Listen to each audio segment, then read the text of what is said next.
A los gobiernos les encanta hablar del lenguaje de la libertad. Prometen crecimiento, estabilidad, oportunidades. Palabras que suenan a prosperidad. Pero la historia cuenta otra cosa. Detrás de los discursos pulidos y los eslóganes patrióticos, el poder siempre se ha basado en una silenciosa magia financiera. Trucos diseñados para mantener a la gente común ocupada, dependiente y arruinada. Lo que empeora las cosas es lo antiguos que son estos trucos. Se han pulido y reformulado durante siglos. Cada generación recibe una nueva etiqueta. Reforma, recuperación, estímulo. Pero el propósito nunca cambia. Trasladar la riqueza hacia arriba, vender la ilusión del progreso y llamarlo estabilidad. El más antiguo de estos trucos es también el más simple, la inflación. Cuando los gobernantes gastan más de lo que pueden, se enfrentan a una elección. Pueden ser honestos y subir los impuestos, lo que conlleva el riesgo de una revuelta. O pueden mentir en silencio, reduciendo el valor del dinero que tiene la gente. Casi siempre eligen la segunda opción. La antigua Roma lo perfeccionó. En el siglo III después de Cristo, los emperadores, que se estaban quedando sin plata para sus ejércitos, comenzaron a reducir la pureza del denario. Las monedas, que antes eran casi puras, se convirtieron en cobre ligeramente lavado. A simple vista, parecían iguales. Pero por dentro, el imperio las había vaciado. El resultado llegó silenciosamente, y luego de golpe.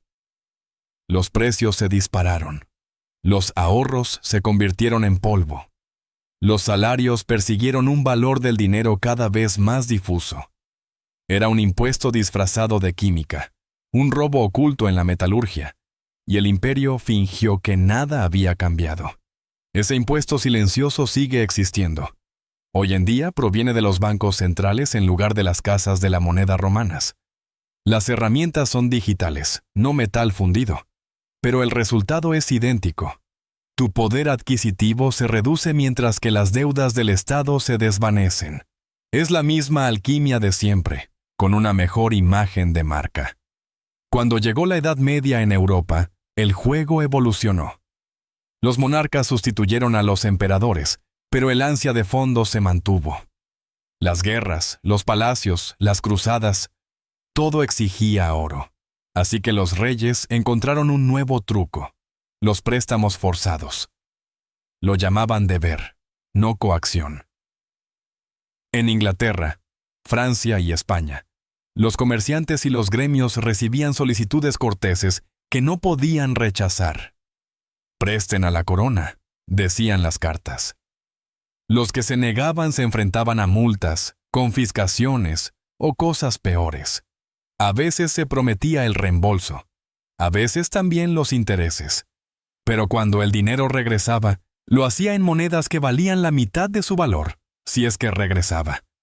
La corona construyó fortalezas y libró guerras. Los comerciantes perdieron fortunas y lo llamaron patriotismo. La coacción se disfrazó de lealtad, y el sistema prosperó siglo tras siglo, porque el deber es un disfraz poderoso. En el siglo XVIII, el engaño se volvió más elegante. Gran Bretaña, el imperio de los comerciantes, convirtió las finanzas en el truco. En 1694 nació el Banco de Inglaterra. La versión oficial decía que estabilizaría el reino. La verdad era más simple. El gobierno necesitaba dinero para luchar contra Francia. Los inversores ricos prestaron fondos a la corona a cambio de intereses respaldados por impuestos. Sobre el papel parecía una asociación entre el gobierno y los ciudadanos. En realidad, era una máquina para transferir riqueza. Los ricos compraban bonos y obtenían ingresos seguros. Los pobres pagaban esos intereses a través de impuestos sobre la sal, la cerveza y la ropa. Era una ilusión brillante. Impuestos disfrazados de inversión. La apuesta más segura del mundo pasó a ser prestar dinero a los gobiernos. ¿Y quién garantizaba esos rendimientos? Los trabajadores, los agricultores, los consumidores. Su sudor se convertía en pagos de intereses, su trabajo en seguridad para la élite. Por primera vez, la deuda de un gobierno no era una carga, sino un activo. Y los hombres que comprendieron ese principio se convirtieron en los fundadores de las finanzas modernas.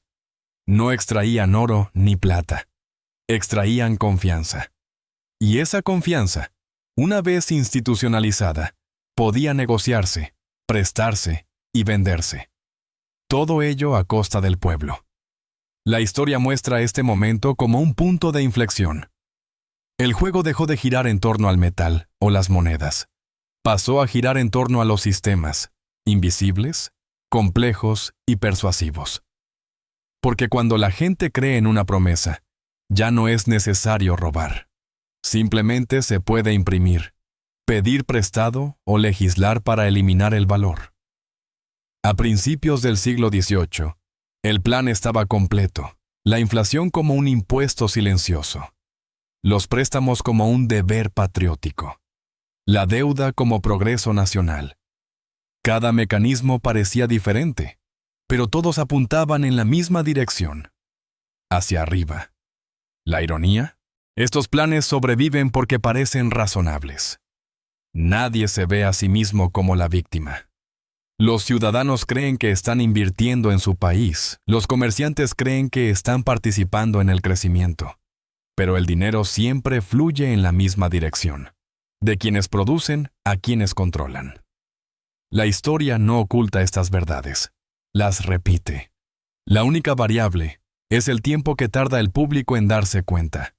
Y cada vez, cuando llega la comprensión, ya es demasiado tarde. La riqueza se ha desplazado, el lenguaje ha cambiado y ya se está preparando la siguiente versión del truco. A medida que el siglo XVIII daba paso al XIX, la maquinaria se volvió más sofisticada. La deuda se había convertido en la sangre del imperio. Los gobiernos ya no necesitaban apoderarse directamente de la riqueza, podían obtenerla mediante promesas y papel. Y cada nueva guerra o crisis se convertía en una excusa para imprimir más, pedir más prestado, prometer más. En la era de la industria, el gasto deficitario sustituyó al tesoro real. Fábricas, ferrocarriles, colonias. Todos los proyectos exigían capital. Los políticos decían a los ciudadanos que era para crear puestos de trabajo y progreso. Pero los beneficios iban a parar a quienes poseían los bonos y a los bancos que los emitían. Cuando llegaba el día del reembolso, subían los impuestos, se estancaban los salarios y se recortaban los servicios. Los ricos cobraban los intereses, el resto los pagaba. En el siglo XX, el truco se había globalizado. Las guerras lo hicieron respetable. Durante la Gran Guerra y de nuevo durante la Segunda, se instó a los ciudadanos a comprar bonos como acto de patriotismo. Se les dijo que sus ahorros reconstruirían el mundo. Y, en cierto sentido, así fue. Pero la riqueza reconstruida fluyó hacia arriba, hacia los balances de los prestamistas y contratistas. El público compró lealtad. La élite compró beneficios. Una vez que las armas callaron, los hábitos permanecieron. Los gobiernos modernos descubrieron que la crisis no era una condición temporal, sino un instrumento. La inflación se convirtió en la socia silenciosa de la política. En lugar de recortar gastos, los líderes podían dejar que el dinero perdiera valor, borrando las deudas a cámara lenta y llamándolo crecimiento. Luego llegó la gran ilusión de las últimas décadas del siglo XX, la seguridad social, los sistemas de pensiones, los fondos de jubilación, los seguros públicos, todas ellas ideas nobles, al menos sobre el papel. Los trabajadores contribuían año tras año, confiando en que el Estado salvaguardaría su futuro. Pero los gobiernos rara vez ahorraban ese dinero. Lo gastaban al instante, sin dejar nada más que promesas. Cada generación pagaba por la anterior, creyendo que alguien pagaría por ellos a su vez. Era una fe circular, una versión educada de un esquema Ponzi con ropaje oficial. La historia se repetía cada vez que las economías flaqueaban. A principios de la década de 2000, cuando los bancos se ahogaron en su propia codicia, los gobiernos se apresuraron a rescatarlos. Lo llamaron estabilización. Pero el dinero del rescate procedía de los contribuyentes, no de los ejecutivos. Las ganancias eran privadas. Las pérdidas se convertían en públicas. Las instituciones que causaron la crisis salieron aún más fortalecidas, con su supervivencia garantizada por las mismas personas a las que habían explotado. Era el mismo truco romano: robar en silencio y luego renombrar el robo como salvación. Los bancos centrales perfeccionaron la actuación. Tras la crisis de 2008, crearon billones de dólares de la nada. Lo llamaron flexibilización cuantitativa, una expresión tan opaca que desalentaba la curiosidad.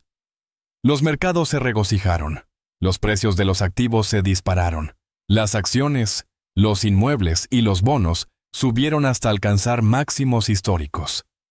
¿Pero quién era el propietario de la mayor parte de esos activos? No eran las familias que luchaban por pagar el alquiler, ni los trabajadores cuyos salarios se habían congelado. Era la clase inversora. La misma minoría que siempre se había beneficiado cuando el dinero se multiplicaba. Para el resto la magia se volvió tóxica. El coste de la vida subió más rápido que los ingresos. Los ahorros perdieron poder. La inflación, ese antiguo impuesto romano, regresó con un traje moderno. Los gobiernos insistieron en que era necesario estimular el crecimiento. Pero el crecimiento solo floreció sobre el papel, y sobre todo en las carteras. Incluso los impuestos aprendieron nuevos disfraces. En lugar de aumentar los impuestos sobre la renta, los líderes introdujeron gravámenes sutiles, impuestos sobre las ventas, recargos por combustible, tasas ocultas. Pequeños bocados que se sumaban hasta convertirse en un festín. Y el más eficaz de todos ellos seguía siendo la propia inflación. Cada vez que los precios subían más rápido que los salarios, los ciudadanos pagaban efectivamente un impuesto sin que se hubiera aprobado ninguna ley. Se sentían más ricos porque las cifras de sus nóminas aumentaban. Sin embargo, lo que esas cifras podían comprar seguía disminuyendo. La regulación también se convirtió en un teatro. Las normas se redactaban para proteger al público, pero entre bastidores, las industrias reguladas redactaban muchas de las normas ellas mismas. Los ferrocarriles en el siglo XIX, los gigantes petroleros en el siglo XX, la tecnología y las finanzas en la actualidad. Todos aprendieron que es más seguro controlar al árbitro que luchar contra el juego. Los gobiernos seguían el juego, declarando la equidad mientras creaban excepciones en silencio. El pueblo veía protección, los iniciados veían beneficios. Las finanzas de guerra también se adaptaron. La retórica cambió, pero no el resultado.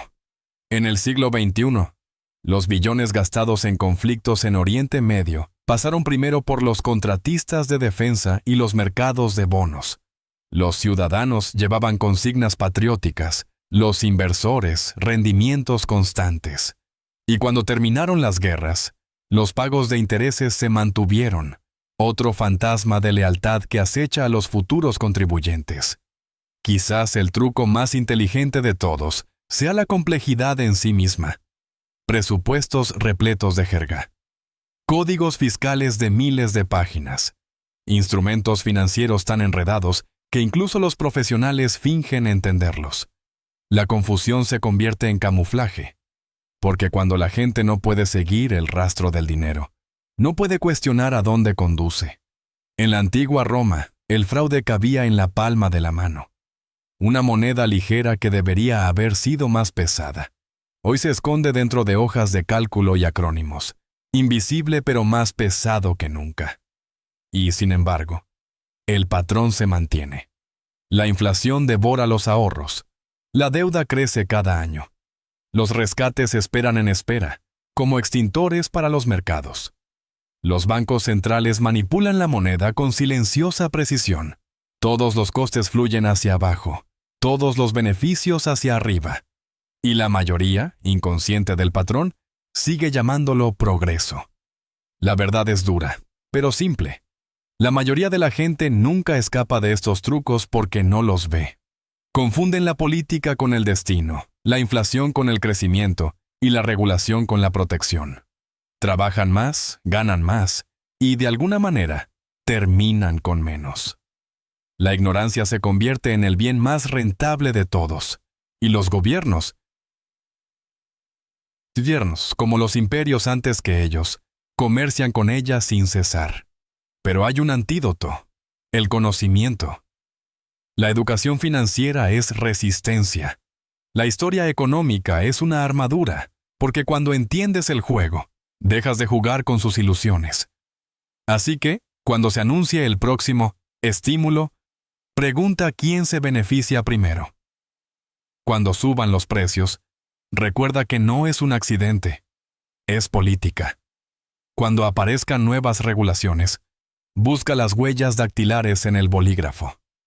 La verdadera libertad comienza en el momento en que empiezas a ver el patrón. Si esto ha cambiado tu forma de ver el sistema, dale a suscribirse. La historia sigue susurrando la misma lección.